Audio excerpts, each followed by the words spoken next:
ప్రపంచంలోని అనేక రహస్యాల కోసం ఈ ఛానల్ ని వెంటనే సబ్స్క్రైబ్ చేసుకోండి. ఉత్తరాఖండ్ లో ఒక సరస్సు ఎప్పటి నుండో ఒక మిస్టరీలా ఉంది.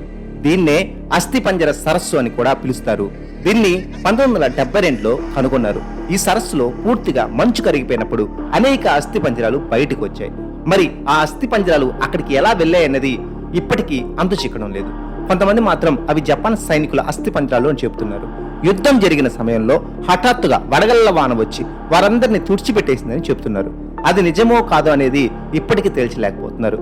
అయితే 1-2 సార్లు అస్థిపంజరాలు వస్తే దానికి కారణాలు వెతకవచ్చు. దగ్గరలో జరిగిన మరణాల కారణాల వల్ల వస్తున్నాయని తేల్చవచ్చు. కానీ అవకాశం లేకుండా పోయింది. అంతేకాదు ఈ సరస్సు ఏడాది అంతా కనపడదు.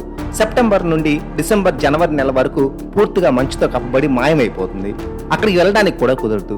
కానీ అస్థిపంజరాలు మాత్రం వస్తూనే ఉంటాయి. ఈ అస్థిపంజరాలు ఎందుకు వస్తున్నాయి అనేది ఎంత ఛేదించినా మిస్టరీ లాగే ఉంది. ఈ షార్ట్ మీకు నచ్చినట్లయితే లైక్ చేయండి, కామెంట్ చేయండి, షేర్ చేయండి, సబ్స్క్రైబ్ చేసుకోవడం మర్చిపోకండి.